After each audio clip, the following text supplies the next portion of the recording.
in this video. If you like it, give it a thumb up, but if you hated it, feel free to thumb it down.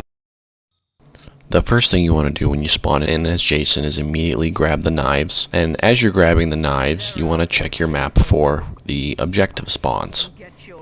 Because part 2 Jason starts with extra traps, I always set one right at the door of my shack before I leave. I usually don't place a trap here, but because he has a lot extra, I think it's worth it. Now I like to immediately morph to the power box closest to the phone. I want to take out the power fast to try and prevent the counselors from dialing or calling Tommy Jarvis. The Jarvis house always has a red and white radio antenna outside. So if you can kill the power nearby, you can stop them from calling Tommy. And if you know for sure that this is the box that powers the radio, I like to place an extra trap in front of the box, so I know if anybody tries to fix it.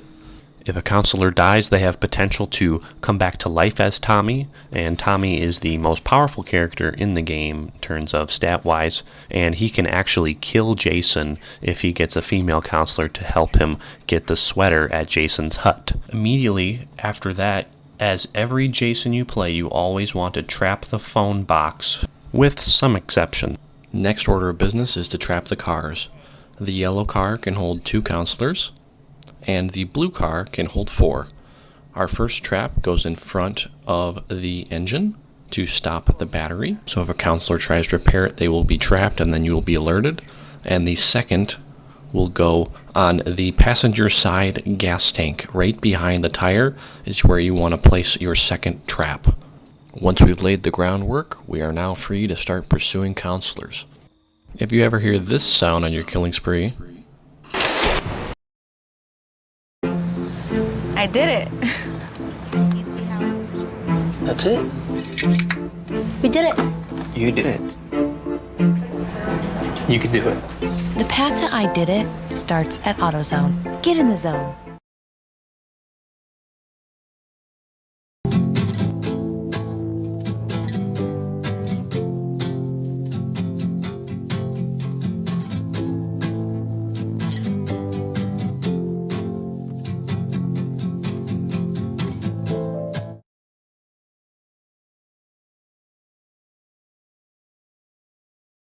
you know one of your traps is sprung. This is what a trap looks like that has not yet been sprung and is still waiting. This is what a trap looks like that a counselor has stepped on or has used a pocket knife to disarm sneakily.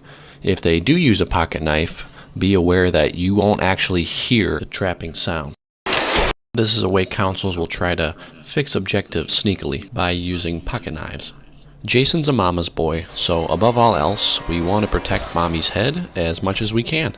So if you ever hear some dude bash on a giant Asian gong in the middle of the forest, you immediately want to teleport back to your shack because that means someone is inside trying to hurt mommy.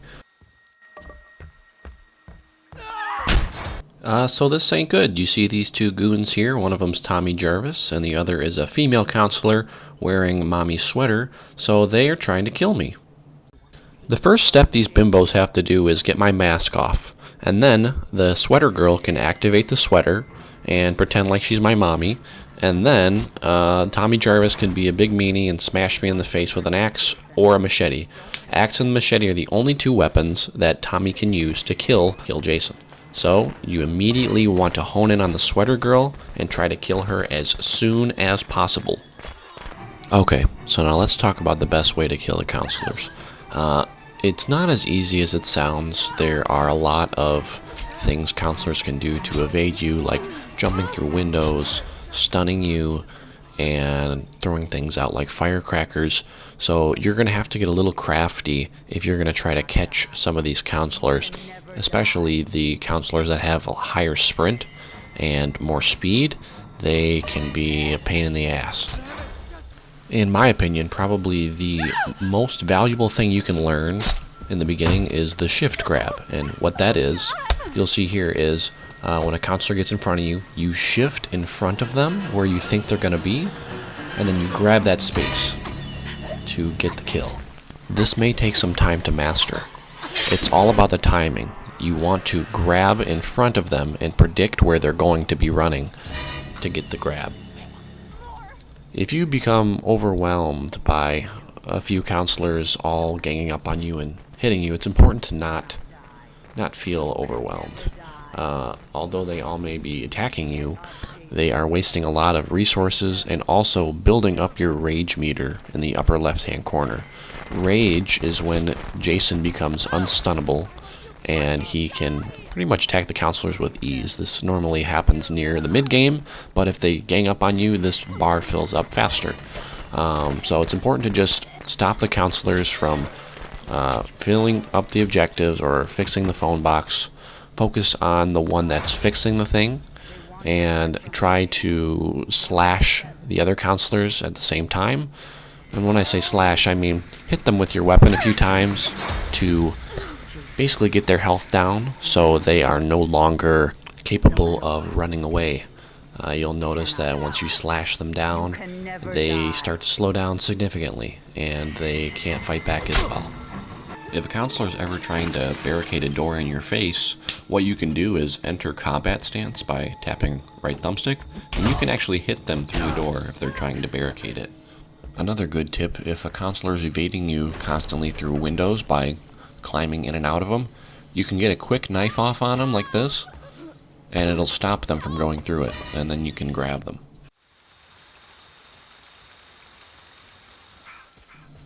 Alright, part 2, Jason. His strengths are that he can run, he has more traps, and his morph regenerates faster, his shift regenerates slower, he has a low defense and a slow water speed. He's great for beginning players. In my opinion, he is, if not... I did it. Do you see how it's... That's it. We did it. You did it. You can do it. The path to I did it starts at AutoZone. Get in the zone. Hi, I'm Sakari, and this is my headspace. After a breakup, I walked away shattered. I was looking for a place to feel safe, and I found that in Headspace. I started with a course called Healing After a Breakup. As a Black woman seeing another Black woman in the teacher, Dora, I felt seen, and that was exactly what I needed. Headspace gave me the ability to look at myself in a completely different way.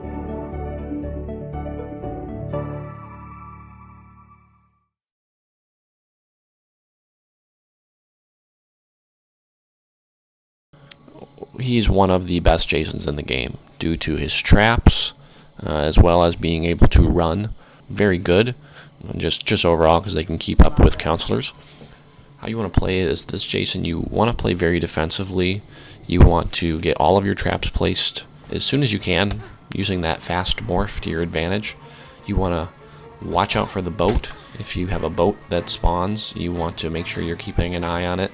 I wouldn't really waste traps there, but just keep a close eye on the boat because of the slower water speed. It's very hard to catch that boat if it goes away.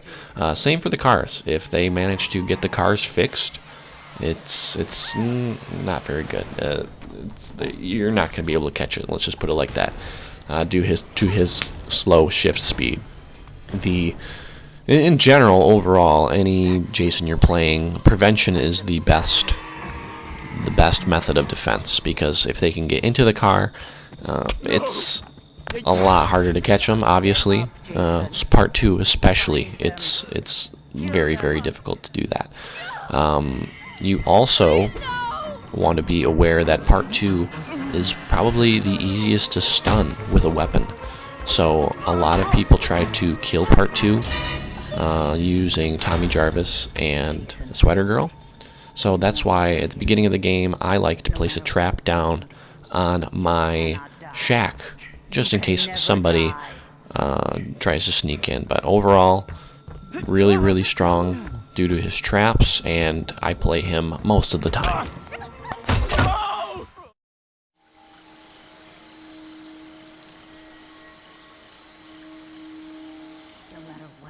Part 3. Strengths: can run, has a higher weapon damage, and it's harder to break out of his grip. Weaknesses: he's stunned for longer times, It's harder to detect counselors with the sense, and his stalk takes longer to regenerate. So part 3 Jason is really good. He has a good amount of traps, good amount of knives, he can run, he's pretty agile, and he overall does not have really any weaknesses. And why I say that, so he has stun resistance and also sense as a weakness starting out. With the rage buff that came out last year, that basically means nothing for him. Once you enter rage mode, you get increased sense, and you're not even able to be stunned unless they can take the mask off. So it's really not a problem for part 3. He has moderate water speed, so chasing down a boat isn't too big of a hassle. Overall, you want to play him he's just really well rounded. You can really play him any way you like to. If you want to rush him, he's got that good destruction. He's got that great grip strength, so it's harder to break free. And also, he has traps that he can place down. I think he has around 5 of them. And yeah, that's a decent amount. So you can do a lot. I'm kind of terrible with him, honestly. He's not my favorite. I prefer some of the others, like part 2 or per se part 5. I'd say those 2 would be my personal choices, but he is definitely up there, and he is great for starting out. If you need to pick a Jason to get good with, he is very, very good.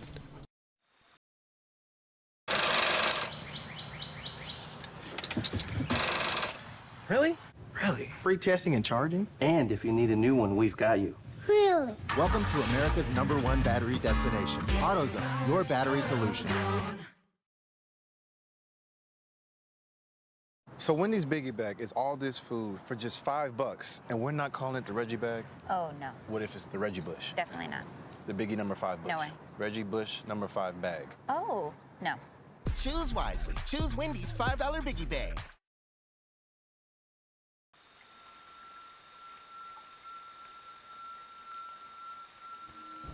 Part 4 Jason. His strengths: he can run, he has a good weapon strength, deals more damage, and he has the destruction perk, which allows him to break down doors faster.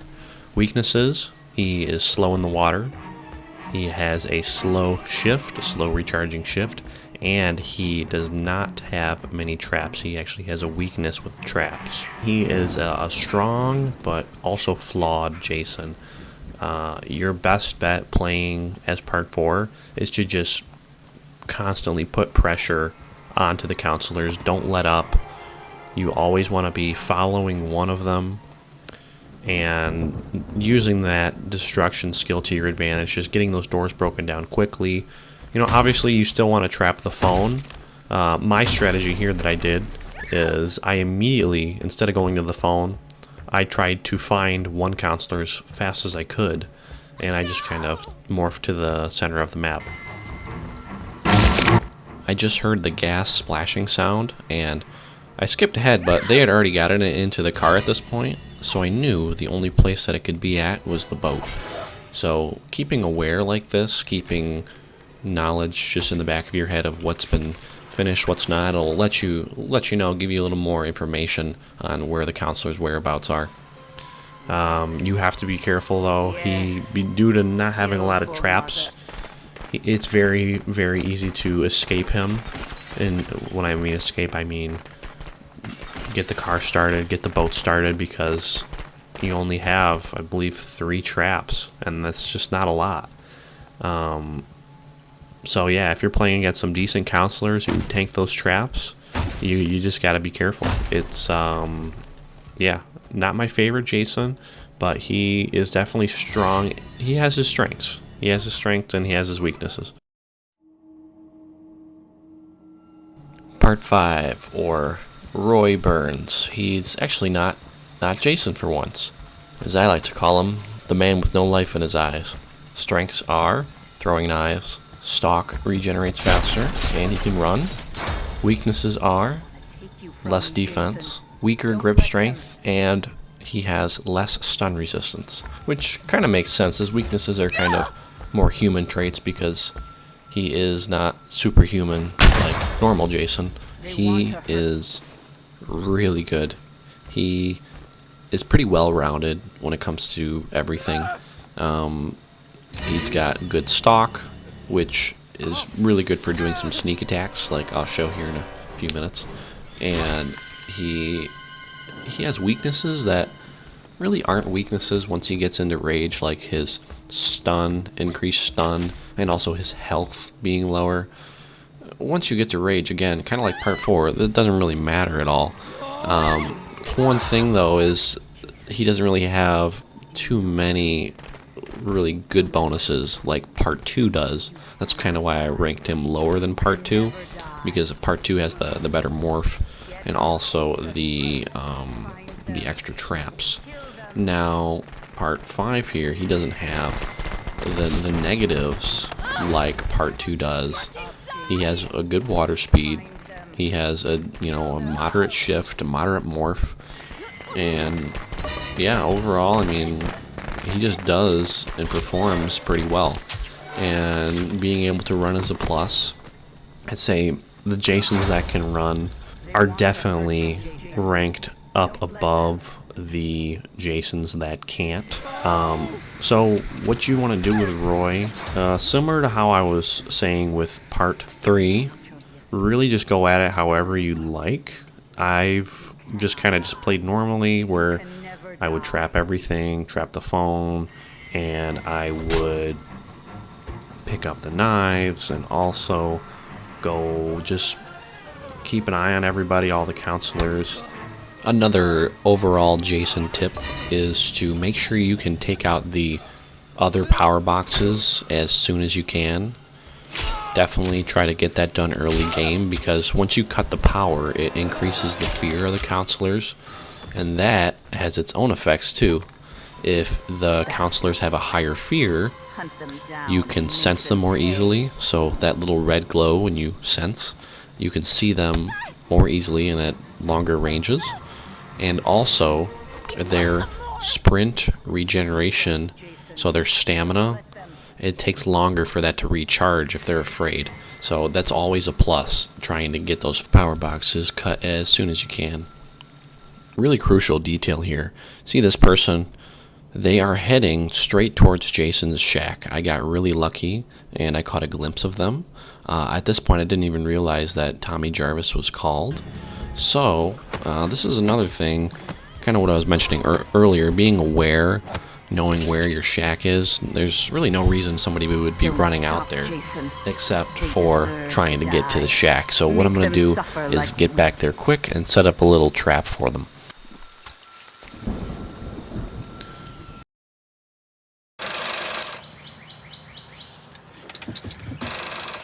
Really? Really? Free testing and charging? And if you need a new one, we've got you. Really? Welcome to America's #1 battery destination, AutoZone, your battery solution.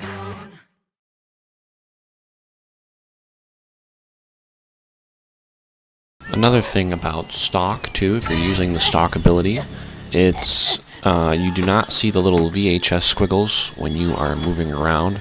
You move very stealthily, and thanks to Roy's incredible stock, I'm able to set up a very nice sneak kill coming up here. My rage is just about to come on, and I notice some sound pings. I see him. I wanted to back off a little bit, wait for my shift to recharge, and then I turn on that stock, so now they can't hear me coming. And I shift and get the kill. One of my more favorite ones. I was pretty happy with this one here. Final thoughts on Roy: just be careful you don't get killed as him, because it can be easy to get killed by Tommy and Sweater Girl due to his low health. Overall, really strong, great stock, and one of my favorites.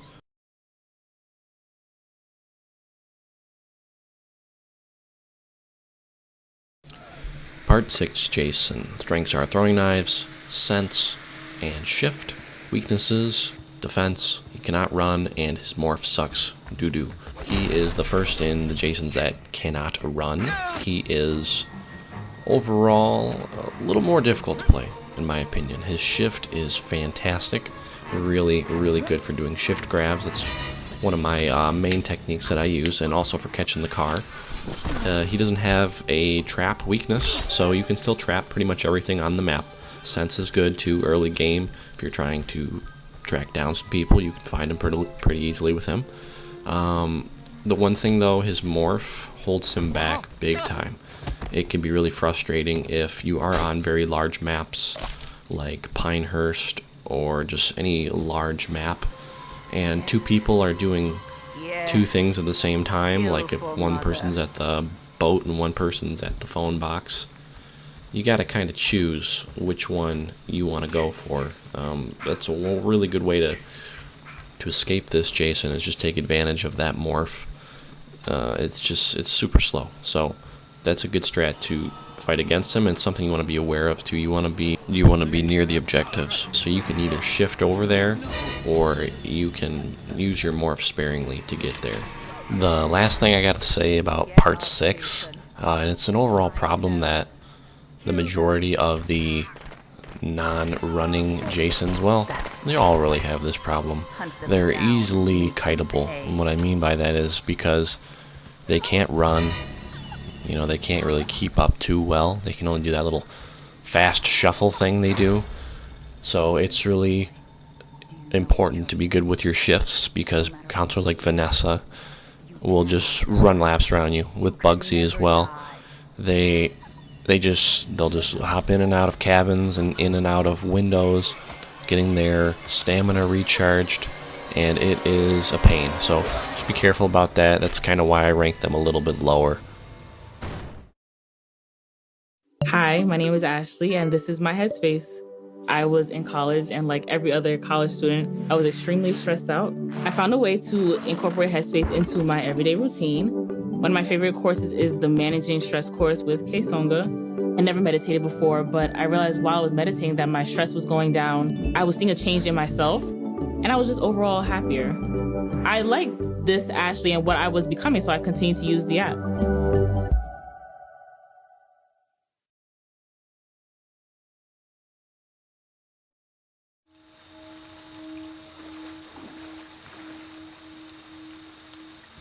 Part 7. Strengths are sense, faster water speed, weapon strength. Weaknesses: he cannot run, he has no traps, and he has a weaker stun resistance. So he's pretty much the ugly duckling out of all the Jasons. In my opinion, he is the worst due to many reasons.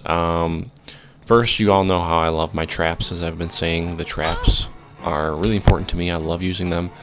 And he has a weakness with them, so it can be very hard to maintain objectives, like if you have 2 cars spawned.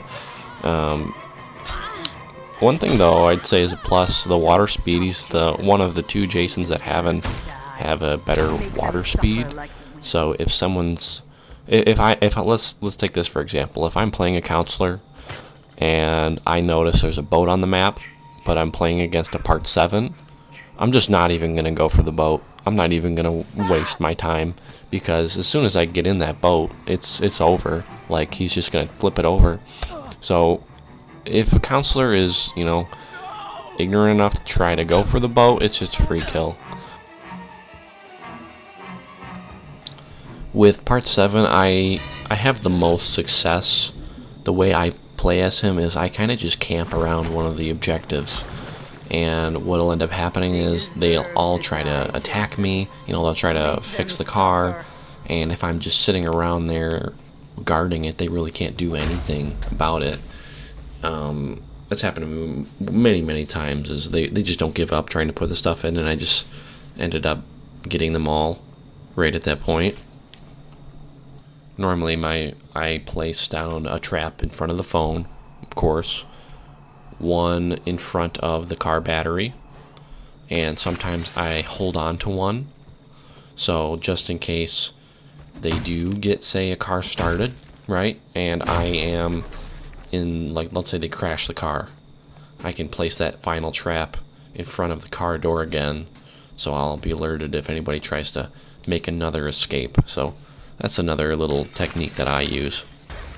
And again, just like part 6, how he can't really run very fast, it's very easy for counselors to juke you out, so that's why I like to put asphyxiate, the skill right here, on to do some quick kills, and then also with his weapon strength, he has a good slash, so slashing the counselors to slow them down a little bit. Here's a good example of what I was talking about earlier with the kiting that some of the counselors can do, like Tommy and Vanessa. They're the two fastest in the game. So essentially they can just outrun you and sometimes troll you and just kind of run around and be little hooligans, you know. So that's another reason why Part 7 is kind of stinky. Well, just in general, I mean, it probably smells really bad being under the water for all that time. But yeah, he's not very good. I don't recommend you play him.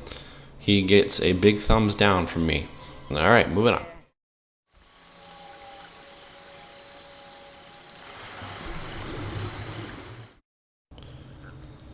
Part 8 Jason. Strengths, water speed, destruction, and remember that's breaking down doors, stalk, weaknesses, sense, cannot run, and his grip strength is weak.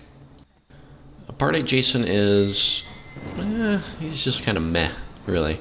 He is definitely uglier than Part 7, and he's a little better when it comes to stats. He doesn't have the trap weakness like Part 7 does. And he has the water speed bonus as well, so same thing, boat. And don't even worry about watching the boat, because if they get in it, they're done. He has the destruction, so he can break down doors a little faster. And then also he has stalk, so he can do some sneak attacks like I was showing with Part 5. He can make use of that. So early game, like I was saying, his sense is kind of doo-doo, so it's hard to see some people unless they're all attacking you like they are. You saw they actually took my mask off. So when that happens too, when the counselors actually manage to get my mask off after I'm finished dealing with them, I'm going to return to the shack, because let's say a counselor picks up the mask, right? Like a female counselor picks up the mask. If they get into your shed, you don't get that giant gong noise alerting you that, hey, someone's back, Jason, you know, like, help mommy. You don't hear that. So that's why it's important to put a trap here if you can spare it, because if they can sneak in there and, you know, surprise, surprise, you're dead. I did it. Do you see how it's... That's it. We did it. You did it. You can do it. The path to I did it starts at AutoZone. Get in the zone.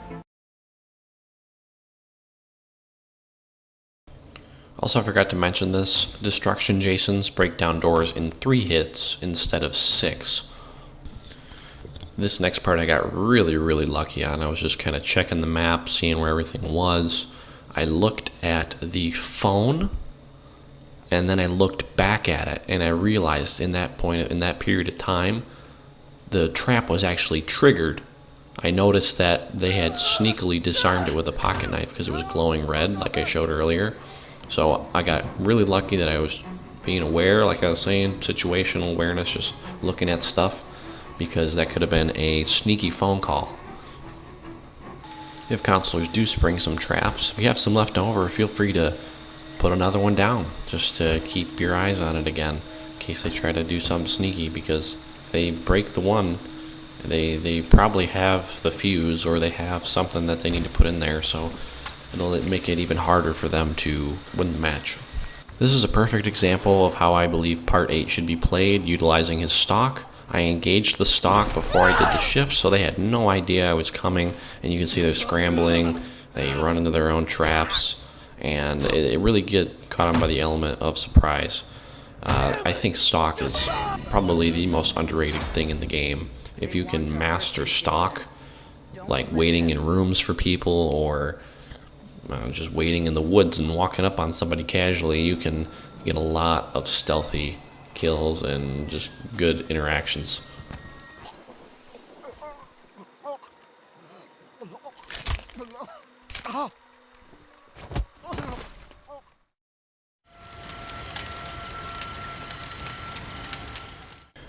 Part 9 Jason's strengths are shift, stun resistance, and stalk. Weaknesses are he cannot run, he has less health, and he has less traps. I gotta start off by saying I really like Part 9. Out of all the walking Jasons, the Jasons that can't run, he's probably my favorite. With the extra shift and the better stock, I think it just puts him above all of the other non-walking zombie Jasons. The one thing though, his traps, they're kind of sucky, but it don't really matter. With his shift, you can kind of get around everywhere, and he doesn't have the weak morph like Part 6 does, so he's not really worried about getting around to the objectives. You just have to watch people really keenly, placing key traps like in front of the phone, the Tommy box, and then watching the car or the boat. He doesn't have a reduced water speed, so he doesn't have that against him like Part 2 does. So he really can do a lot with his stock, like I was showing in Part 8, how with those sneak attacks, like you're waiting. Also, if they're trying to gang up on you, he has that better stun resistance as well. So it's harder for them to really stun the crap out of you if you are, say, camping the car. I'd say probably the biggest thing he struggles with, again, is just counselors that can outrun him. So being able to shift grab is really important, as well as just really being aware of the car and like in the boat. I see a lot of people complaining they think Jason is underpowered when people get into the car or they get the boat started. Well, yeah, that's the point. If they get into the car, the counselors have to have some sort of way to win the game or escape. They can't just, be super easily killed. The game wouldn't be fun that way. So there has to be some balance to it. And prevention is definitely the most important part when it comes to playing Jason to a successful game. If you're going for like a full 8 out of 8, trying to get everybody, if you let them get in the car, it's going to be hard to catch them. But if you've got a good shift like Part 9, it makes it a little easier. That's why I rank him higher. He's probably, one of my favorites. I really enjoy using him a lot. I play him a good amount. I've really taken a liking to him. I think he is very strong. You want to make water your friend. You want to take advantage of waterways that are around you. Like in this situation, my morph is done. I can't morph or shift at the moment, so I'm going to actually use the water just to kind of catch up with the counselor who's on the run. Some maps like Higgins Haven here, also Pinehurst, they have water that goes throughout the whole map. So that makes Part 7 and Part 8 a little more viable. It's not the biggest deal, but it's just another little tidbit of info that could help you out.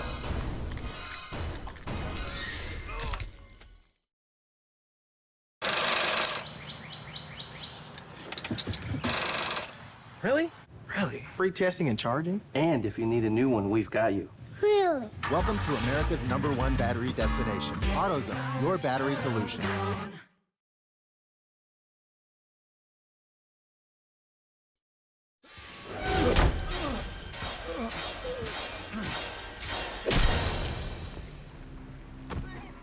Finally, we have Savini Jason. Strengths are better shift, increased weapon strength and destruction.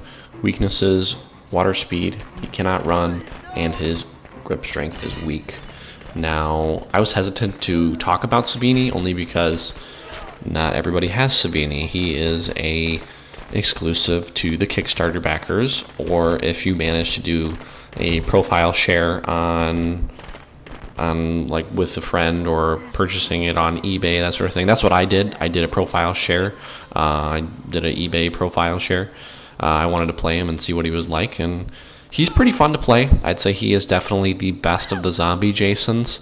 I'm hesitant to put him as the best in the game. I really don't think he's the best. I think some other Jasons outperform him. Some of the running Jasons, like Part 3 or Part 5, they have a little more flexibility than him.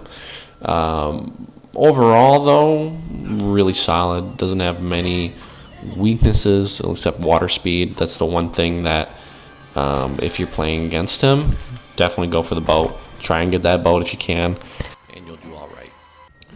That's going to do it for this video. I was considering doing a counselor version of this where I go through all the counselors. Let me know down below if that's something you'd want to see. Give me a comment.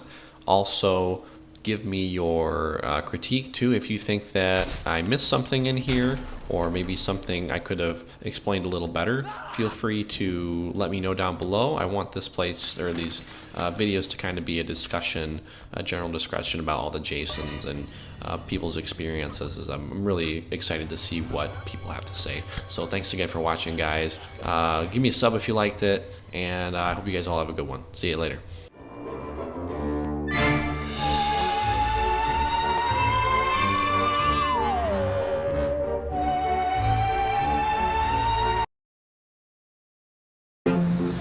I did it. Do you see how it's... That's it. We did it. You did it. You can do it. The path to I did it starts at AutoZone. Get in the zone.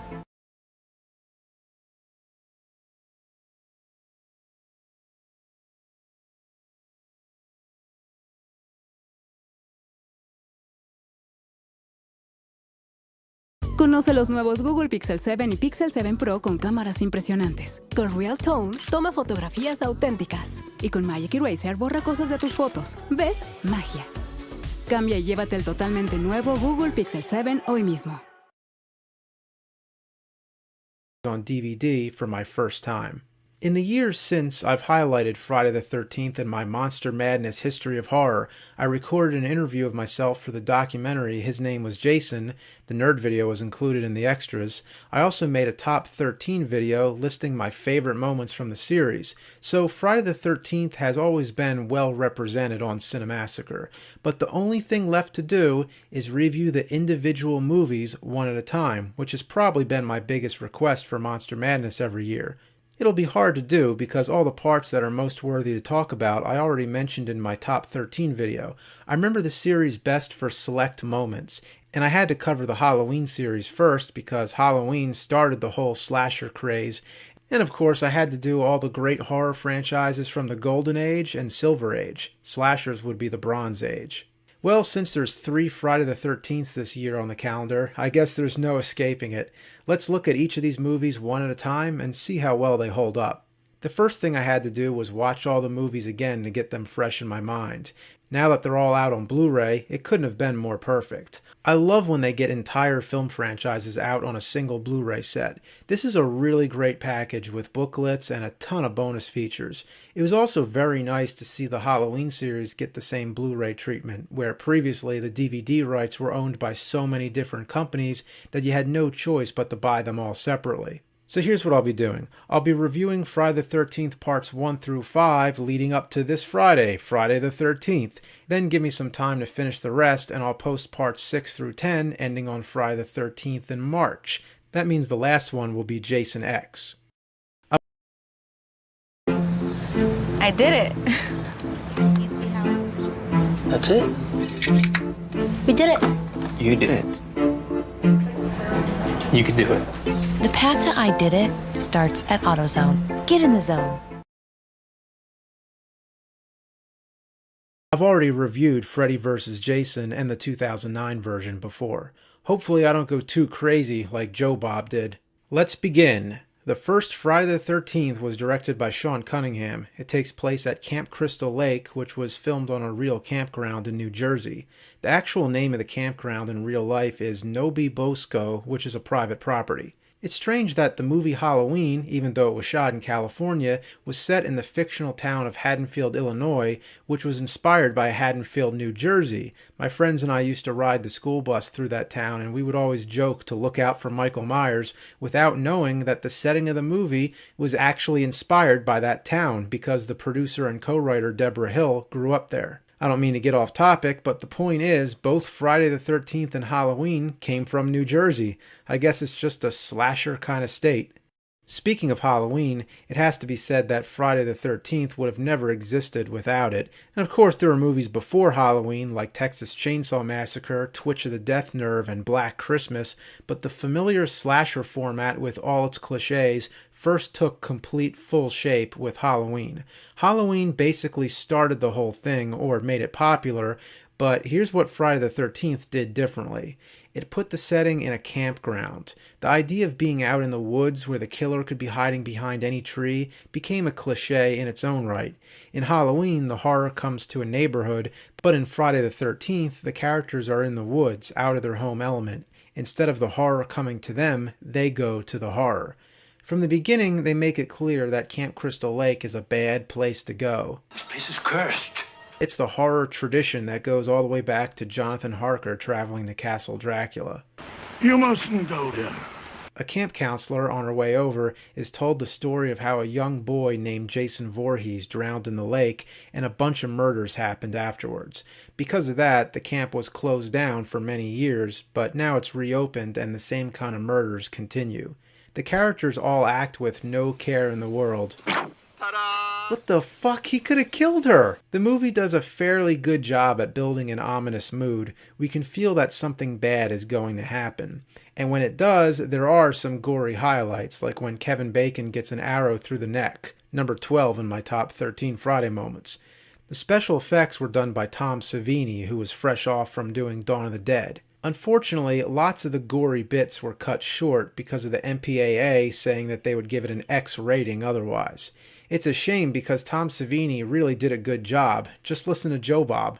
And all Tom's best work is exactly what they cut out. It's like the better job he does, the more they want to cut it because it looks too real. If there's any movie that Friday the 13th ripped off, I think it's mostly Psycho for the music because it sounds just like it. So what about all the non-highlights, the moments nobody cares to talk about? And there's plenty of them. How about the scene where she makes coffee? They show the entire process.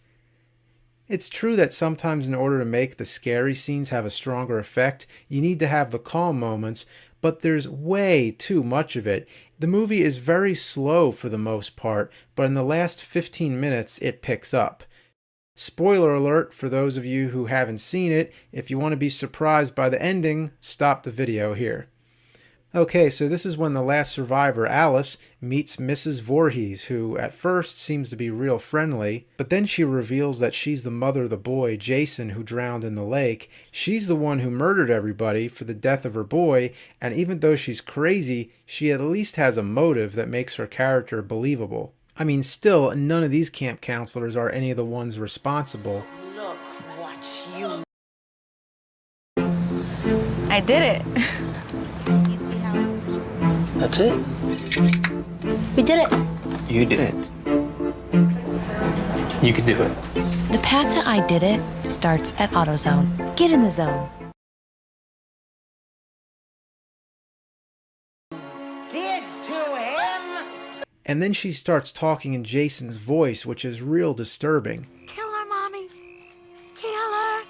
It's just like the split personality that Norman Bates has in Psycho, but in that movie, it's the son speaking in the mother's voice. So basically, Friday the 13th is like Psycho reversed. Mrs. Voorhees, played by Betsy Palmer, is the best part of the film. She's terrifying because in one instance, she's nice, and then she flips out. It's kind of funny that after all the elaborate kills she's been doing, she resorts to slapping. I wonder what the movie would have been like if Mrs. Voorhees was a main character instead of introducing her in the last 15 minutes. Had she been there all along, interacting with the camp counselors and being friendly, it would have come as more a surprise when she snaps.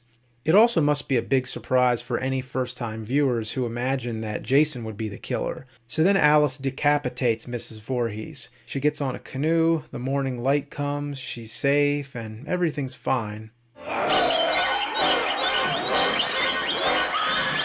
Number one moment in my top 13 Friday moments. When I first saw this, it made my heart jump into my throat.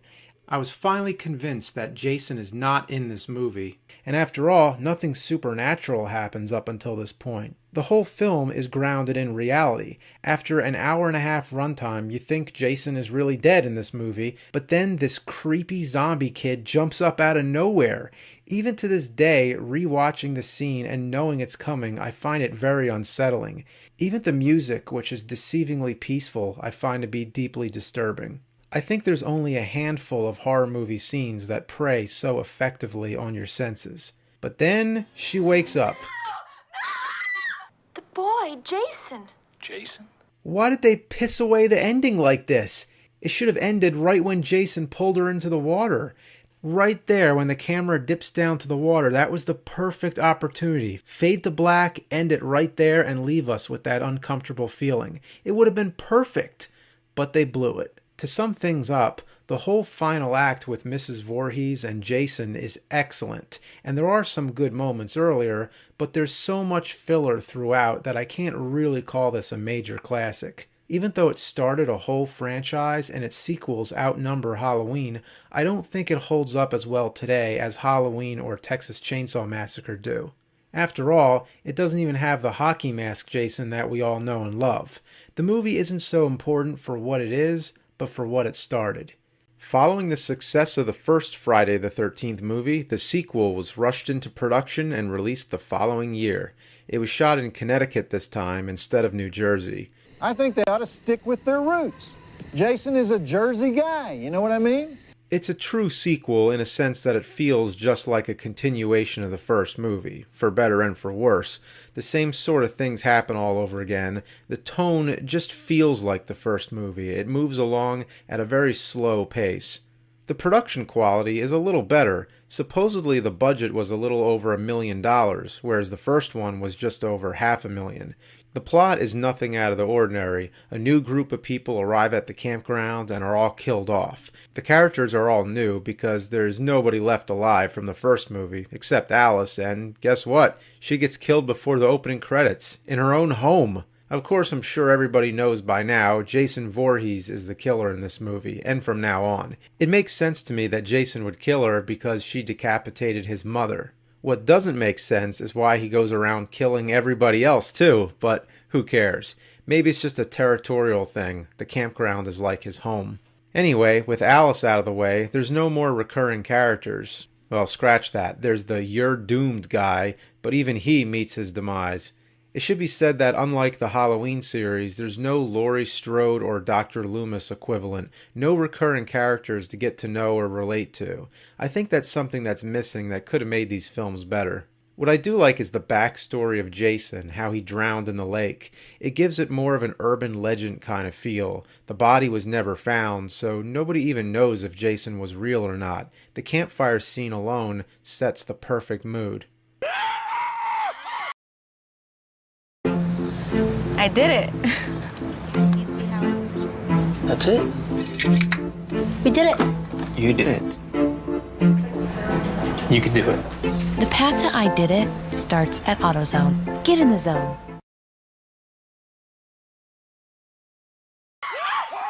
There's an early example of the prankster stereotype, the guy who puts on a mask and scares people before the real killer shows up. It's a big cliche, soon to be repeated in the sequels and countless other films. Of course, there's also the car won't start cliche. There's the girl with the ass that gets its own close-up. Then the pervert guy comes out of the woods and slingshots her. And he's not even the slightest bit coy about it. He stares her right down with that sneaky grin. Number 8 in my top 13 moments. Later on, she's swimming naked and he takes her clothes away. Fucking pervert! One big cliche that gets used way too often here is the infamous POV shot. Half the movie is just people running from the camera. Then there's the dead dog. Don't kill the dog. Nobody likes that. Kill the people instead. One of the main rules of horror films is that you can kill as many people as you want to, but you never kill a pet. People get upset. By the way, to everyone who says that Jason never runs, look at that. What do you call that? A fast walk? After the hour mark, the movie picks up. Like always, it's the final chase scene that makes it worthwhile, although it's nowhere near as good as the finale from the first movie. And it's a little, what's the word? Slapsticky. Yeah, I mean, anytime the scary villain is kicked in the balls, what can you say? Some of the chase takes place in Jason's makeshift home, which he built in the woods using parts of different things. It's a nice addition, and it should be said that the way Jason is portrayed in this movie is more like a realistic hermit instead of a supernatural killing machine. The fact that he keeps his mother's head on display is an effectively eerie touch. I wonder how Jason got his mother's sweater but not her body. Maybe they thought it would be too much like Psycho, or she had more than one of the same sweater. I've always wondered what the series would have been like if Mrs. Voorhees came back more often in some shape or form. Jason, Mother is talking to you! From here on out, the whole focus became on Jason. Of course, as you can see, Jason's wearing a sack over his head instead of the famous hockey mask, which doesn't happen till part 3. So we're 2 movies in, and it's still not the Jason that everybody knows. This makes the series a little more interesting to me than the Halloween series because everything that you want to see gets introduced gradually, so it savors the experience when watching all these movies in order. There's been a lot of confusion on what exactly happened with Jason. It seems most people are under the impression that Jason never actually drowned in the lake and that he's been living in the woods ever since. This leaves you wondering how Mrs. Voorhees never found him all those years since. My assumption had always been that Jason first rose from the lake after the death of his mother and he's been a zombie all this time. The only monkey wrench in that idea is that the Jason we saw at the end of part 1 was a young boy. In part 2, he's an adult, which in itself is debatable. He looks small to me. In further sequels, they always seem to beef him up more, so I always assumed he was still growing. The one moment where I can concede he's probably an adult in part 2 is at the end you see his face. He looks much different, especially having gone from bald to having long hair. Then you raise the question, if he's a zombie, do zombies age? If they do, his growth rate between parts 1 and 2 would make enough sense to me because they take place 5 years apart. That's enough time for a youth to grow drastically. But then everything gets confusing because he drowned back in the 50s. The first Friday the 13th takes place in the present time. He would have rotted away by then. So the only thing to explain him being a young boy in part 1 is that it was just a hallucination or a dream. But I don't like that. That's my favorite moment. I want it to be real. But then again, none of it's real because it's just a movie, so fuck it. Anyway, Friday the 13th Part 3 was the first and only of the series to be shot in 3D. This was during the 80s revival of 3D after it had first been popularized in the 50s. And now, today, 3D is commonplace again because, I don't know, for some reason 3D comes into fashion once every 30 years. Who knows why. It was also part of the cliche of having Part 3 be in 3D, like Jaws 3D and Amityville 3D. I do have to say it lives up to what it advertises with things always coming at the screen. Nowadays, movies are always 3D even when they have no purpose to be. Some commend the 3D of some modern movies of not being gimmicky and enhancing the story more or whatever, but it's 3D. It's a fucking gimmick. Throw shit at the screen. That's the whole point. The problem is that today you can't see this movie in 3D, so now all you have is a bunch of idiots flinging yo-yos at the camera for no reason. Sure, the Blu-ray set includes the 3D version, but it's the red and blue type. The glasses are included, which is cool that they made it to look like Jason's hockey mask, but I tried it out and everything still looks like double to me. I haven't been able to see anything look like it's popping off the screen at all. This is a movie that demands a proper 3D release on an actual 3D disc made for 3D televisions. Three-dimensional or not, the characters are just as two-dimensional as you'd expect. You have a bunch of stoners out on vacation, a biker gang who gives them a lot of trouble, and somewhere in the middle of it all, Jason Voorhees hacking them up. You have a prankster who takes it as far as possible, always playing a morbid joke in every other scene.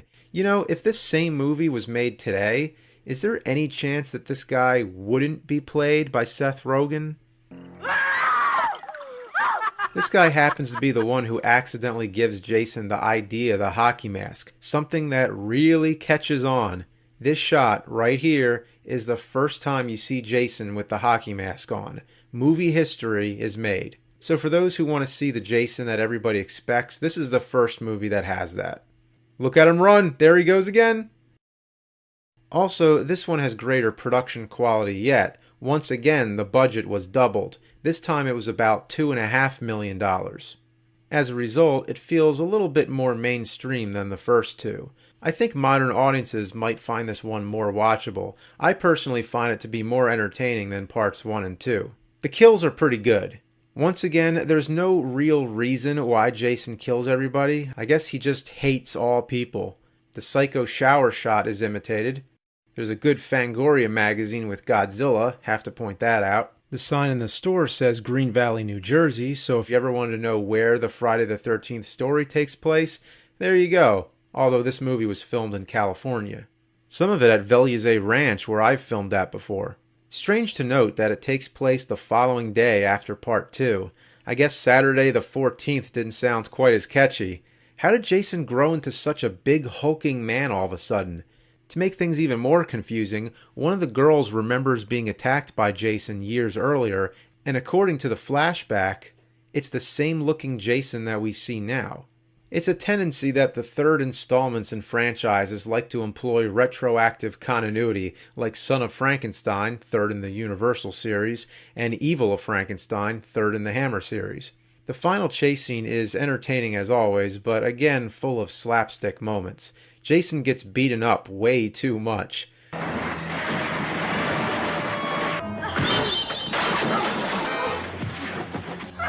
What is he, backing up? Like, don't hurt me. Jason's a pussy. The moment that always sticks out to me is when Jason lifts up his mask and sneers, as if he knows he's scary, and she recognizes him as the man she encountered years ago. They did a good job on Jason's face. I remember being surprised that you see his face so much. In the Halloween series, they make such a big deal about the secrecy of Michael Myers' face, but in the Friday the 13th series, they show his face in just about every installment. Come to think of it, why does he wear a mask anyway? Spoiler alert if anybody cares, the ending is another strange and ambiguous one. After putting an axe in Jason's head, she gets on a canoe where she sees him still alive coming after her. Then all of a sudden, Mrs. Voorhees jumps out of the water, no longer decapitated. I'm pretty sure it's just a dream, and then she wakes up. The police escort her away, and Jason's body is still laying there with the axe still in his head. If this were any other killer, you'd say he was dead. But at the time, they had officially killed off Jason Voorhees. It's hard to believe that Part 3 was intended to be the last, to end it as a trilogy, but it was so successful that it went on. You just can't keep Jason down. Hi, my name is Ashley, and this is my headspace.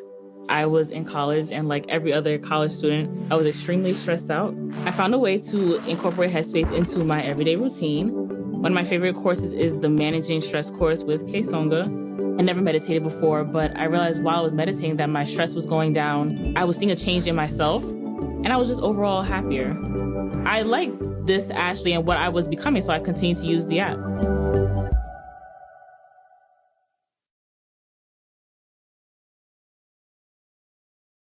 Friday the 13th, the final chapter, we all know, was not even close to being the final chapter. There's never been an attempt to retroactively retitle it to Friday the 13th Part 4. Every new release proudly keeps the final chapter on there, a testament to how we like to celebrate the franchise for all its faults. If you're planning to watch just one Friday the 13th movie, I'd recommend this one, especially because it begins with a tight recap of the first 3 movies. It picks up right after Part 3. Jason, who just had an axe put through his head, is taken to the morgue where the coroner is busy watching this. What the hell is that? Number 9 in my top 13 moments.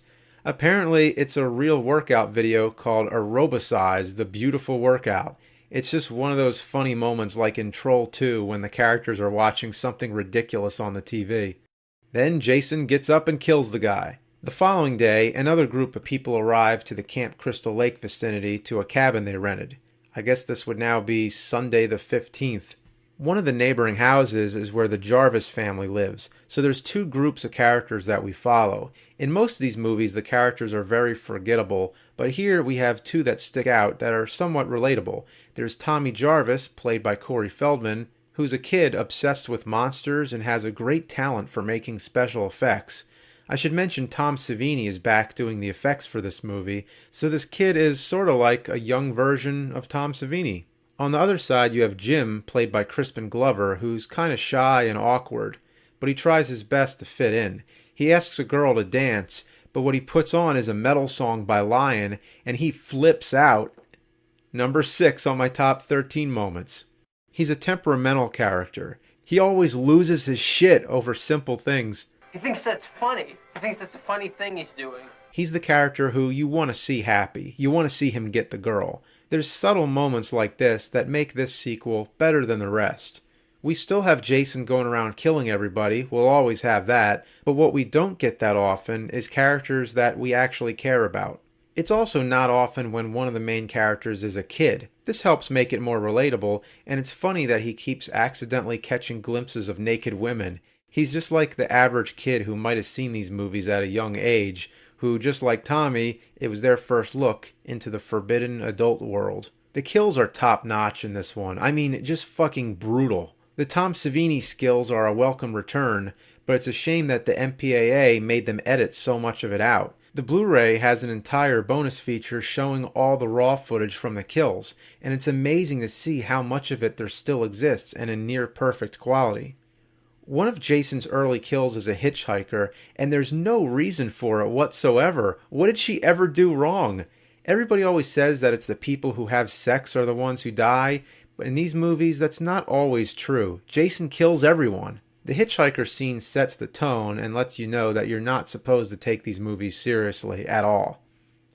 So far in each movie, it's a different guy playing Jason.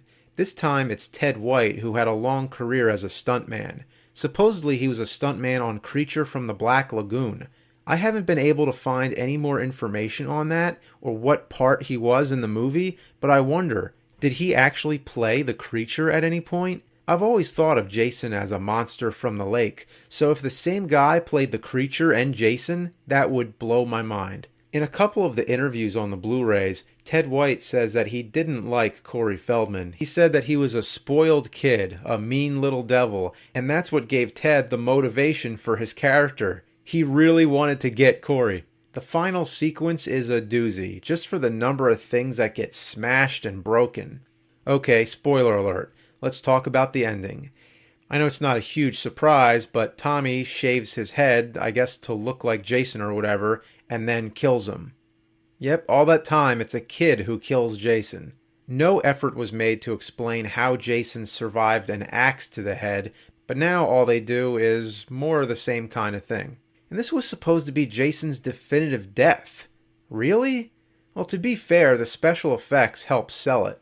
We actually see Jason's head slide down the blade. It's absolutely grotesque. Tommy being so weird and maniacal makes this number 7 on my top 13 moments. Next thing, Tommy stares at the camera, I guess trying to hint that he's going to grow up like Jason. It's ironic that this was meant to be the last Friday the 13th movie, but all it did was help give it more life than ever. Hi, my name is Ashley, and this is my headspace. I was in college, and like every other college student, I was extremely stressed out. I found a way to incorporate Headspace into my everyday routine. One of my favorite courses is the Managing Stress course with Kay Songa. I never meditated before, but I realized while I was meditating that my stress was going down. I was seeing a change in myself, and I was just overall happier. I liked this, Ashley, and what I was becoming, so I continued to use the app.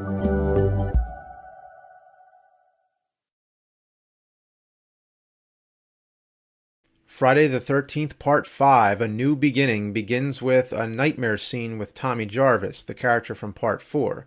They were able to get Corey Feldman again, but his career was beginning to take off at this point, so they only had him for this one scene. When he wakes up from the nightmare, we see that many years have passed and he's now a grown man. Following his freak out at the end of Part 4, he spent all those years in an institution and is now being transferred to a community to live in. He still keeps having visions of Jason, which he can't get out of his head. But he's far from being the most disturbed character in the mix. There's this one guy who keeps offering everybody a chocolate bar. Everybody finds him annoying, but when he approaches an angry guy chopping wood, that turns out to be a total disaster. Leave me alone!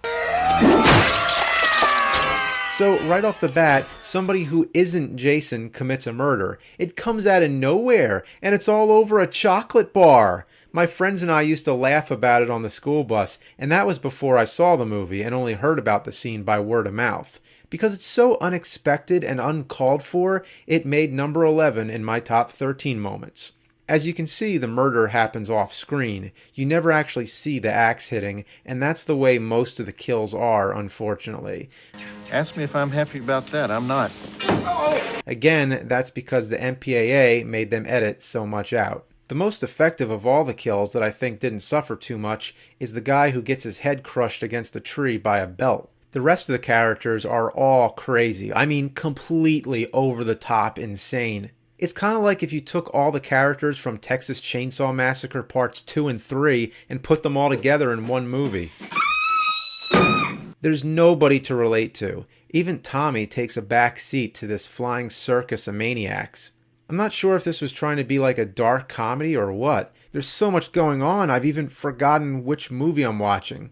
In general, there's lots of characters. New characters are always getting introduced, so you never get a chance to get used to anybody. The good side is that you're watching a slasher movie, and if you came to see a bunch of idiots get slashed, then it delivers. There are at least 20 kills in this movie, making it one of the largest body counts in the franchise. The bad side is that the movie should have been about Tommy Jarvis, but there's too much else going on that we never have a chance to focus on him.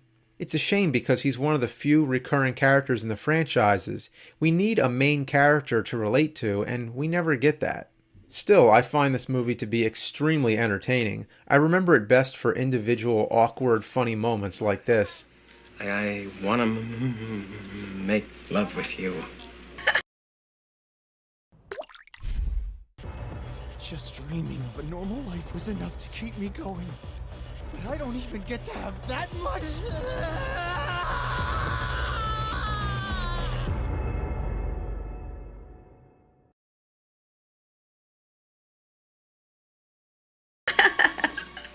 I said I didn't mean it. The guy overcomes his insecurity to ask a point-blank question, gets rejected, and then gets pissed off at her. It's a truly funny, unique interaction, but what does it have to do with the plot? Nothing. Then there's the girl alone in her room robot dancing. Again, it has no purpose at all, but once you've seen it, how can you forget it? And if you're looking for a movie with the car won't start cliche, this movie uses it to the max. Even the chainsaw won't start. Strangely, when Joe Bob was hosting it, the drive-in totals wouldn't work. In fact, I've been having some technical difficulties with this video. You know what? Avoid this movie. It's cursed. You want to talk about the ending? Spoiler alert. Big spoiler alert. Ready? Here we go. The ending of Friday the 13th, Part 5, reveals the killer to not be Jason. All along, it was the paramedic who we see earlier, who comes in after the guy with the chocolate bars killed. Guess what? That was his son. So because his son was murdered, he decided to dress up like Jason and go on a killing spree. Well, why did he end up killing even more people in one movie than even Jason himself normally would? Who knows? The guy just really flipped out, I guess. And if you stop and think about it, all the killing was all because of the death of his son who offered a chocolate bar to the wrong person. The whole entire movie was because of a chocolate bar. The idea was probably to mislead the audience into suspecting Tommy to be the killer or the axe guy, but it doesn't work. I think by Part 5, everybody was so used to Jason being the killer that none of these possibilities were handled well enough to earn our interest. Of course, lots of people thought it was a big cop-out that Jason wasn't the killer this time, but it at least tries somewhat to deliver what the ending of Part 4 promised, with Jason being officially dead and Tommy going insane, even though the focus shifts away from him. The ending once again teases that Tommy's going to be the next Jason. Oh, really? This time? For sure? All this bullshit is just like the ending of Halloween Part 4, and they never followed up on that. I do have to say, I like the idea of the copycat killer. I think Part 5 was onto something. The thought of any person putting on a hockey mask and committing a series of murders is something that could actually happen. That idea is scarier than any supernatural slasher villain. It brings me to a theory of mine where none of the sequels feature Jason at all. He has a completely different body type in each installment anyway. What if each time it was just somebody else copying him? Even the retroactive continuity in Part 3 flashes back to show the Jason from that movie, which supposedly took place years before the Jason we see in Part 2. And if we're going by the idea that the ending of Part 1 was a hallucination or a dream, then we could say that when Jason drowned, he drowned, and that was it. Ever since Mrs. Voorhees attacked, it's all these different faceless psychopathic killers that have been in the area that have been blamed on Jason for lack of identity and the over-imagination of everybody keeping Jason's memory alive. Or Jason possibly never even existed at all. It was just an urban legend. That's why he's immortal, because nobody can forget him. Part 5 can be considered one of the worst or one of the best, depending on which way you look at it. It opened up some interesting ideas that unfortunately were muddled and never came to fruition. It's a complete mess, but I definitely find it to be one of the most interesting and the most entertaining. I did it. Do you see how it's... That's it. We did it. You did it. You can do it. The path to I did it starts at AutoZone. Get in the zone. Friday the 13th Part 6, Jason Lives, is like a new start because it reestablishes Jason Voorhees as the main focus.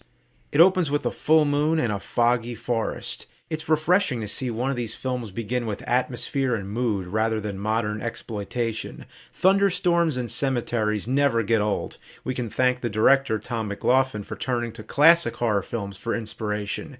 In the Blu-ray extras, he said he wanted this to be the type of movie that you can watch in black and white. So if you turn the color off on your TV, it would look like it was meant to be that way. After all, the opening scene is very reminiscent of the opening of Frankenstein Meets the Wolfman, where two grave robbers open the tomb of the Wolfman and accidentally bring him back to life. Tommy Jarvis, the character from parts 4 and 5, along with a friend, go to the grave of Jason Voorhees. For what purpose? Well, Tommy just needs to make sure that he's really dead. He looks pretty damn dead. What a disgusting looking corpse. Props to the props department. But Tommy isn't satisfied, so he grabs a metal rod from a nearby gate and stabs the fuck out of Jason like old times. It's also convenient that Tommy brought along Jason's old hockey mask, which he's kept safe ever since. It even still has the same axe mark from Part 3, probably the most impressive respect to continuity that any of these films have ever managed. Then a lightning bolt strikes the rod, sending electricity into Jason's body, charging him up like a battery that's been dead, and that's all it takes to bring him back. The lightning bolt resurrection is almost a cliché that goes back to Ghost of Frankenstein. Most people say this is the first movie where Jason is a zombie, even though I've always thought of him as a zombie ever since he drowned in the lake. So the part where the guy gets his heart ripped out was cut short. The MPAA made him cut that. And then, of course, TNT got a hold of it. Now it looks like he just gets pushed to death. When you see Jason put on the mask and turn around, that's one of his shining moments. It's just like the first time when you see the Frankenstein monster. And then, what? A James Bond spoof in a Friday the 13th film? This whole pre-credit scene, which made number 13 on my top 13 moments, is just like a Bond film. It gets the movie started and you cheer for Jason Voorhees the same way you would with James Bond. The rest of the movie is downhill. If you've seen the beginning, I would just leave it at that. There's nothing too special about the rest, but it does exactly what it advertised, and doesn't try to be anything more than what it is. There's more references to classic horror films like the name of the grocery store, Karloff's. The best part of the movie is Jason, without a doubt. For some reason, he just keeps getting cooler with every installment. This time he's been fully elevated to a supernatural killer, a movie monster, doing kills that are impossible for a human being to do. One of my favorite parts is when he kills the driver of an RV, which causes a spectacular crash. It's moments like these that make Jason into some kind of action anti-hero.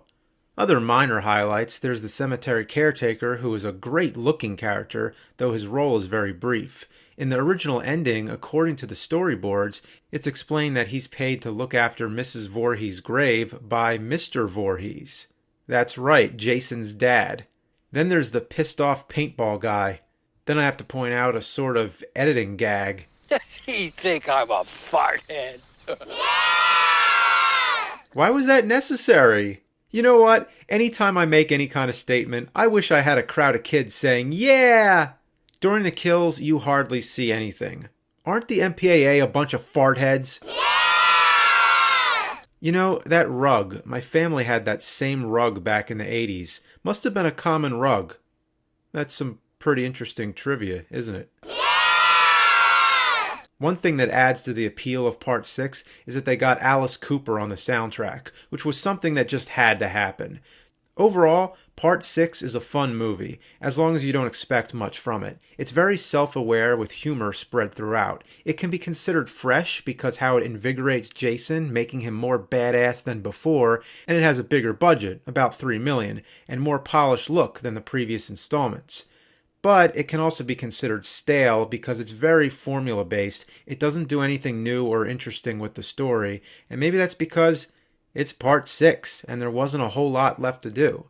The big missed opportunity was the character of Tommy. Notice how I haven't talked about him much, because he's so forgettable. He never does anything interesting, he's just kind of there. This is a character who's supposed to be disturbed, having a traumatic past with Jason. He's the closest we come to a Laurie Strode equivalent, but it never really amounts to anything. I think it also has something to do with Tommy being played by a different actor in each movie, so you never get time to get used to one person. This is the last of the Tommy trilogy. Corey Feldman has expressed some interest in returning as Tommy in a future sequel, giving it sort of an H2O treatment, just picking up from Part 4 and ignoring everything in between. I wouldn't mind that, wouldn't you? Friday the 13th Part 7, The New Blood, begins with a young girl, Tina, who's running away from her drunken and abusive father. Her emotions are so strong that it causes some sort of telekinetic reaction. A Jedi power, if you will, tearing down the dock, trapping him underwater and killing him. All by accident from a power she didn't know she had. Years later, as an adult, Tina revisits the dock out of guilt and wishes she could bring him back. Well, it just so happens that Jason Voorhees is under the lake after having been chopped up by the propeller of a boat at the end of Part 6. Even though his eyes opened before the credits rolled, I guess he's supposed to have been dead all that time, and after all these years, Tina's powers bring him back to life. Now that Jason's walking about again, he immediately gets back to business, hacking people up. But you won't see much of that thanks to the MPAA.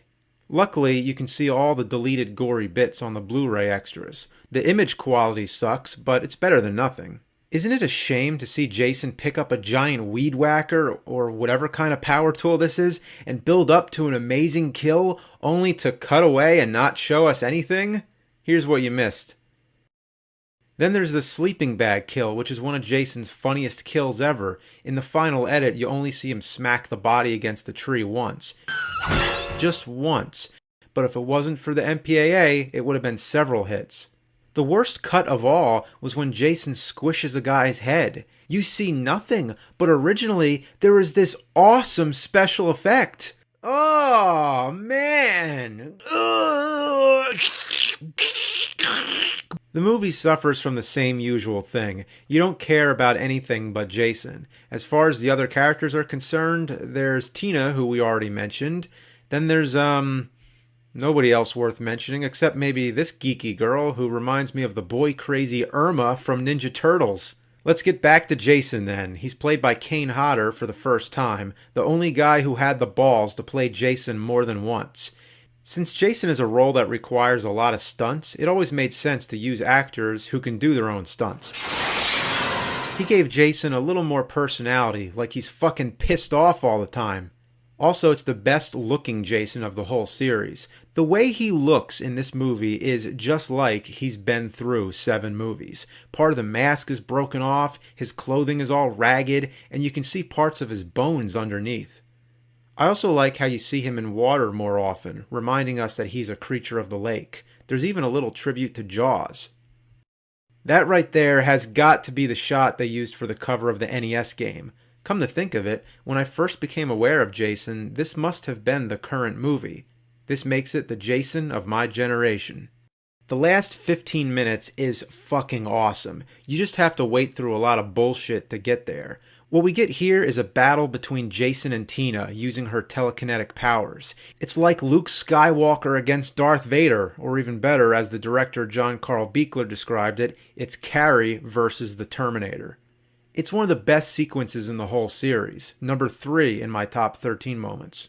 Jason has really met his match this time. He gets all fucked up. For much of the fight, Jason goes unmasked, finally getting rid of the mask that he's been wearing since part 3. They did such a great job with Jason's face that they're not afraid to show it. Spoiler alert, if you want to talk about the ending, it's pretty stupid. Tina's dad comes up out of nowhere and drags Jason down. The director hated it and said that Dad was supposed to look like a zombie with full makeup and prosthetics, but the associate producer didn't like it, so instead it's just a normal looking guy. It would have still been a weird ending, but the zombie look would have definitely helped it. In conclusion, this is a great installment because it does something different, but it's mostly just the ending that makes it so worthwhile. It's uneven for sure, and after watching through a marathon of these movies, it can be tiresome. I do have to say I like that the running time of all these movies is almost consistently uniform at an hour and a half. You know that they're never going to go over 2 hours like most movies today. Well, we're almost there. After 7 Friday the 13th movies, there was almost nothing left to do, something that writer-director Rob Hedden was well aware of, who just happened to be working on the Friday the 13th TV series. Yes, for those who didn't know, there was actually a Friday the 13th TV series, but it had nothing to do with the movies. Anyway, he said to the studio executives, Jason has been in the woods for 7 movies. Can we get him somewhere else, like a city? And that city turned out to be New York. Sounds like a great idea. Imagine all the shit Jason could get into in the big city. Well.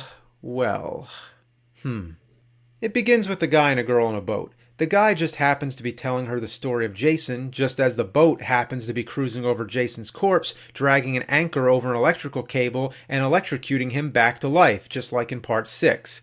The dude also just happens to have a hockey mask which he uses to scare his girlfriend. Moments later, the real Jason shows up, takes the hockey mask, and gets back to business. Next thing, Jason navigates the boat to, the ocean. I guess Crystal Lake connects to the ocean now. He gets aboard a cruise ship where a bunch of high school graduates are celebrating on a trip to New York City. So that explains how Jason gets to New York City, because that's what everybody wanted to see. He couldn't just pop out of a sewer hole or something. No, he has to ride on a boat to a cruise ship, and that only takes about an hour. I'm not kidding. It's about 1 hour and 4 minutes by the time Jason actually gets to New York City. I don't think we would be complaining if the title of the movie wasn't Jason Takes Manhattan. But let's clear this up. There is a reason, and the simple answer is budget. Originally, Rob Hedden wrote scenes with Jason on the Brooklyn Bridge, at Madison Square Garden, the Empire State Building, you name it, but the cost of filming in New York City was too high. Even though this had the biggest budget of any of the Friday sequels so far, with an estimate of $5 million, still, New York City has to be the most expensive place to shoot besides Los Angeles. Because of this, they could only afford to shoot 2 days. Only 2 days in New York City. The rest of the city scenes were shot in Vancouver. That's not the only time that's happened.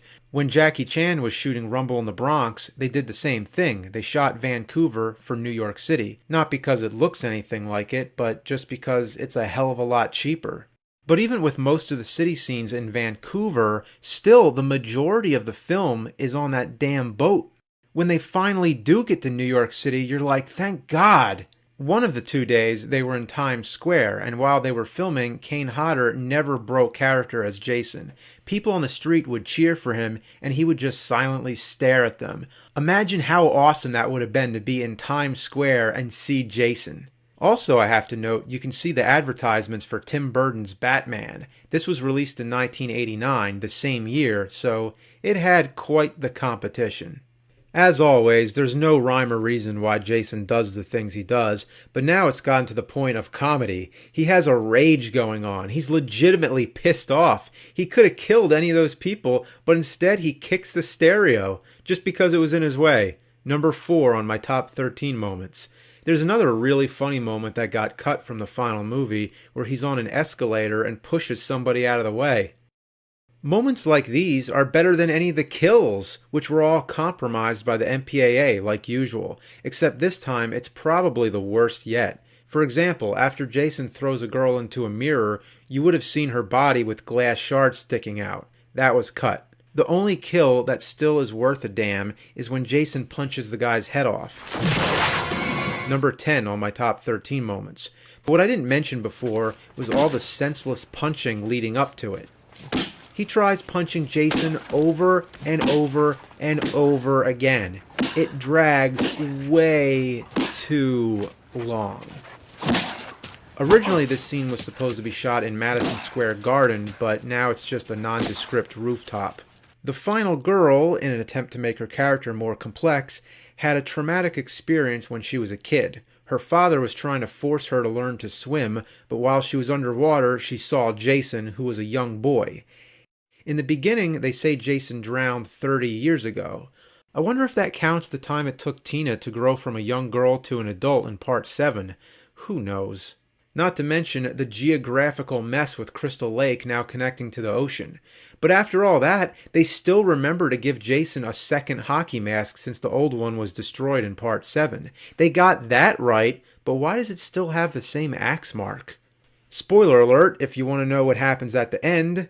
Well, for the first time I can say Jason is killed in an original and definitive way. He doesn't fall into the water again or get stabbed or some shit. He gets melted by toxic waste.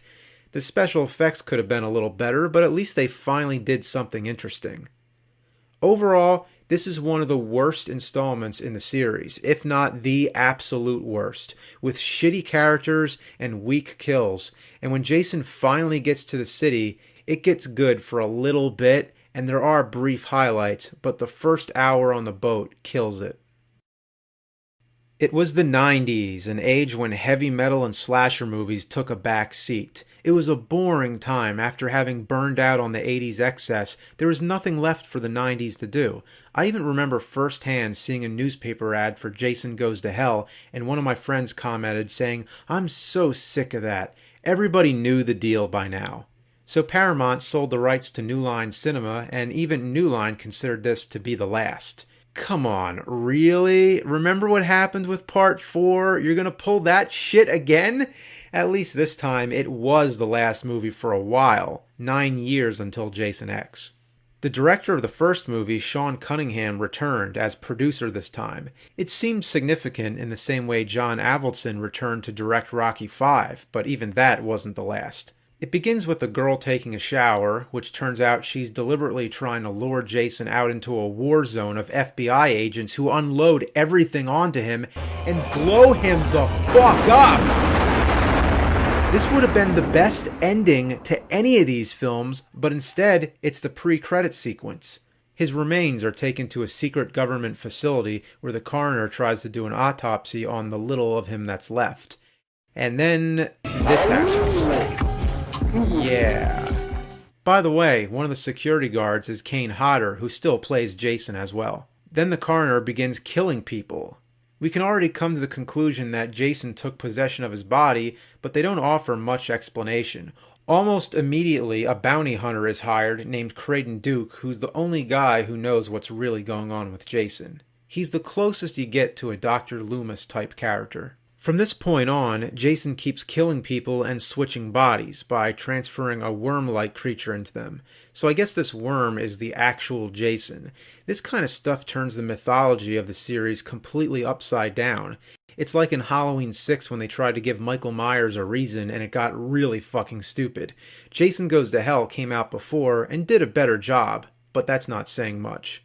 There's a lot of horror references using names of directors. Because otherwise Landis is really gonna kill you. Cunningham, Landis. It's more like a reference to Night of the Creeps because it's the same type of thing.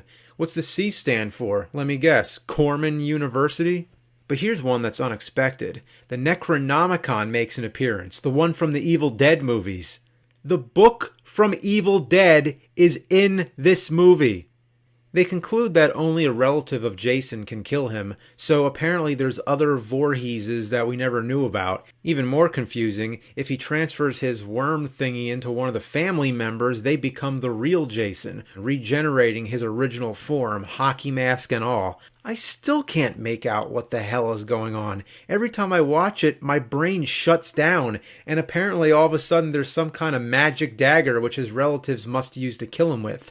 So, as the title suggests, Jason is sent to hell, I suppose. What can I say about this one? It's a fucking mess. On the good side, I like the look they gave Jason. It's fresh and monstrous, with the mask barely covering his giant head. I like that we get some creature effects, and in general, it's a very different movie from all the others. Way different. It's not even a straight-up slasher movie. It's some kind of weird, dark, metaphysical nightmare. I can't even explain it. Is it good? Not really, but at least it isn't the same old shit. The shot with Jason's mask in the dirt is outstanding. It's an image that always stuck with me. Like, yes, it's finally over. But then, holy shit! This was a big surprise that Freddy Krueger is in this movie, even if just his glove, promising that Freddy vs. Jason would happen. And it did happen, but not after a 10-year delay and lots of talk in between. Happy Friday the 13th. At last we have Jason X, a movie that comes right out and says, look, there's nothing left to do, so fuck it. It's Jason in outer space. We all know what it is, so take it or leave it. This time with the highest budget yet of the series, of an estimated $14 million, and with a sci-fi comedy setting like Alien Resurrection. It begins at the Crystal Lake Research Facility sometime in the future, the year 2008. We all chuckle. At least that's when Jason is first executed for the murder of nearly 200 people. But after numerous execution attempts, they find out he's indestructible, so instead they cryogenically freeze him. Then we jump ahead to the year 2455. We'll have a tough time surpassing that one. Some type of archaeological expedition brings a group of scientists to Earth to dust off the old research facility and find Jason frozen along with one of the scientists. This time Jason gets back to business before he can even move. Oh man! And in case you were wondering, this is how all female scientists dress in the future. Uh-oh, somebody's getting laid, and that's all it takes for Jason to get up again. And now for the Sub-Zero kill, number 5 in my top 13 moments. Then we're explained what's happening in the most brilliantly self-aware bit of dialogue ever spoken in the whole series. Felt that a creature that couldn't be killed was simply too valuable to just file away. In the end, it always comes down to money. It's a fucking monster in a Friday the 13th film! But it turns out it's just a simulation, a virtual type game, sort of like the holodeck on Star Trek. What's really cool is that Jason kills them inside the sim, but then he gets to kill them all over again in real life. That's a good way to double the body count. You got a BFG? Did he say BFG? Like the gun from Doom? And he's so casual. They don't try to draw any attention to it. They slip it right in like it's perfectly normal. There would be a BF fucking G. Big fucking gun. There's a great scene where they create a simulation for Jason just to keep him distracted, and they do a repeat of the sleeping bag kill from part 7. I put this at number 2 in my top 13 moments, but that's only because he swings the sleeping bag more times. I wasn't aware that in part 7 it originally was several hits, but the MPAA made them cut it down to only 1. Had it not been for that, I would have surely chosen the part 7 sleeping bag kill. An android fights Jason, blows him to bits, and then he regenerates as some kind of Mecha Jason, or Uber Jason as everyone calls him. What else is there to say? Jason X is completely insane. To say that this one is different from the rest is an understatement. It's as ridiculous as you'd expect, it's a terrible film, but it's lots of fun. Next came Freddy vs. Jason, a reminder that I've already reviewed that one. Basically, it's awesome. To see Freddy and Jason finally battle was a real treat. It gave us exactly what was promised. I should have put this at my number 1 moment, but I keep forgetting to count it as a Friday the 13th film, so you can say my top 13 moments was just for Jason solo. After all, this was the biggest movie of the franchise with a $25 million budget. I also reviewed the 2009 version, which is sort of a remake of parts 1 through 3, with Mrs. Voorhees being slain early on, Jason with the potato sack, and finally with the hockey mask. This time Jason's in the woods again, back to basics. Nothing new, just with a larger budget of $19 million, making it much more polished looking than the original 3. I didn't hate this one, I just thought it was okay. There was no purpose of making it. Most of the time, I'm against horror remakes, but I feel as if with this one, they really didn't have a choice. Another sequel would have been difficult considering Jason went to the city, became a spirit possessing people's bodies, went to outer space and became a cyborg, and then fought Freddy. It was all fun stuff, but it was also refreshing to see him go back to the woods and back to basics. I just wish they could have called it something other than just simply Friday the 13th, because now whenever you say Friday the 13th, it's like, oh, you mean the first one or the second one? I mean, not the second one, the remake or reboot, the 2009 version. And what's the next one going to be? Part 2, Part B? Anyway, I don't have a whole lot to say about it. It was okay. If you ever saw one of these movies, it's exactly what you'd expect. People go in the woods and get killed. Same old shit. One thing kind of different is that it has the longest pre-title sequence in history. Everybody laughed. I liked it. Most of the characters were pretty ordinary. They make stupid jokes, they do stupid things, they go places they shouldn't go and get butchered, and they all deserve it. But there is one fairly sympathetic character by the name of Clay who's not looking for trouble, but instead for his lost sister. On the opposite, there's a real dickhead named Trent, who you might remember as the bully from Transformers, played by Travis Van Winkle. They make him out to be a genuine asshole, and it works. I felt like I wanted to spit on the screen. But unfortunately, there's no real good payoff. He doesn't get any kind of special treatment, so that was kind of disappointing. The best character by far, and the whole reason to watch the movie, is Jason. He's a little more clever than the old Jasons. He preys on his victims in slightly more unique ways rather than just being a lumbering zombie. In fact, he isn't a zombie this time, is he? Either way, it was great to see him back. He's just an icon on the big screen that just never gets old. The kills were good, but they weren't memorable. Just a machete here and a hatchet there, nothing we haven't seen already. Some people may like it when the death scenes are less over the top, but I was hoping for something more creative, like show me something I haven't seen. But if you're just expecting another Friday the 13th, it'll quench your thirst for blood and tits and whatever else. Now the ending. I'm not going to say exactly what happens, but I have to say it was so lousy, so predictable, so cliche, so uninventive and shamelessly tacked on that it came off like a spoof. And now there's talk of another one, which will be the 13th Friday the 13th film, and you know they'll only release it on a Friday the 13th. I think what we need to see next is Jason versus Michael Myers, but that'll never happen. Whenever two different companies own each of the characters, it's almost impossible, because God forbid they'd have to split the profits 50-50. You know, 50% is more than nothing, which is what it's making right now. The Friday the 13th series has a similar kind of charm as Godzilla, because it's impressive and hilarious that there exist so many sequels for something that seems like such a simple concept. Its longevity is its legacy, and how we cheer for Jason as we do Godzilla, but none of the other characters matter much to us. These movies are far from perfect. Many of them are absolutely awful, but never without their highlights. We celebrate them for their flaws, taking them for what they are. We like discussing them, we like talking about what we like and dislike. So now I'm done with Friday the 13th. Time to move on.